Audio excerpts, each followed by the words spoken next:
ভাবুন এমন একটি দ্বীপ যেখানে প্রায় সারা বছর বরফ, লোকসংখ্যা মাত্র কয়েক হাজার, কিন্তু সেই দ্বীপকে ঘিরে আমেরিকা, চীন ও রাশিয়া তিন পরাশক্তি নীরব যুদ্ধে জড়িত। আজকের বিশ্লেষণে আমরা বোঝার চেষ্টা করব আমেরিকা কেন গ্রিনল্যান্ডকে কৌশলগতভাবে এত গুরুত্বপূর্ণ মনে করে।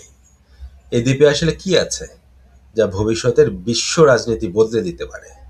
কেন 2019 সালে আমেরিকার প্রেসিডেন্ট প্রকাশ্যেই গ্রিনল্যান্ড কেনার কথা বলেছিলেন, এবং সবচেয়ে গুরুত্বপূর্ণ, গ্রিনল্যান্ড কি ভবিষ্যতে নতুন যুদ্ধক্ষেত্র হতে যাচ্ছে। এই ভিডিওটি শুধু তথ্য নয়, এটি একটি স্ট্র্যাটেজিক অ্যানালাইসিস। গ্রিনল্যান্ড বিশ্বের সবচেয়ে বড় দ্বীপ। ভৌগোলিকভাবে এটি উত্তর আমেরিকার অংশ, কিন্তু রাজনৈতিকভাবে এটি ডেনমার্কের অধীনে স্বায়ত্তশাসিত অঞ্চল। গ্রিনল্যান্ডের প্রায় 80% এলাকা বরফে ঢাকা, জনসংখ্যা মাত্র 56,000-এর মতো। কোনো বড় ইন্ডাস্ট্রি নেই, কিন্তু আছে বিশাল ভূখণ্ড ও কৌশলগত অবস্থান। একটি প্রশ্ন এখানে খুবই গুরুত্বপূর্ণ: এত কম মানুষের একটি বরফাচ্ছন্ন দ্বীপ নিয়ে কেন সুপার পাওয়ারদের এত আগ্রহ? এর উত্তর লুকিয়ে আছে মানচিত্রে। বিশ্ব মানচিত্রে তাকালে দেখা যায় গ্রিনল্যান্ড উত্তর আমেরিকা ও ইউরোপের মাঝখানে। এটি আর্কটিক অঞ্চলের ঠিক কেন্দ্রে। রাশিয়া থেকে আমেরিকার সবচেয়ে ছোট দূরত্ব এই পথ দিয়েই।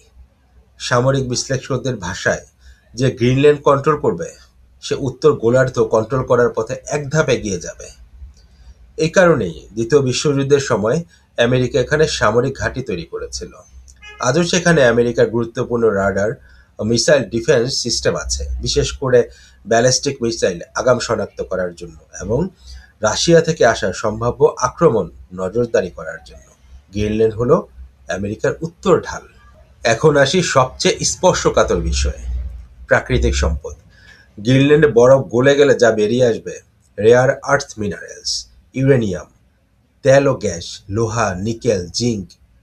রেয়ার আর্থ কেন এত গুরুত্বপূর্ণ? কারণ আমরা যে স্মার্টফোন ব্যবহার করি, ইলেকট্রিক গাড়ি, fighter jet, missile system, AI এবং সেমিকন্ডাক্টর সবকিছুর মূলে আছে রেয়ার আর্থ। আর বর্তমানে এই বাজারের বড় অংশ নিয়ন্ত্রণ করছে চীন। আমেরিকার কাছে এটি সরাসরি জাতীয় নিরাপত্তার প্রশ্ন।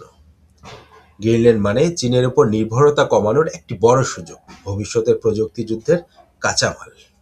জলবায়ু পরিবর্তন এখানে একটি দ্বিমুখী ভূমিকা রাখছে। একদিকে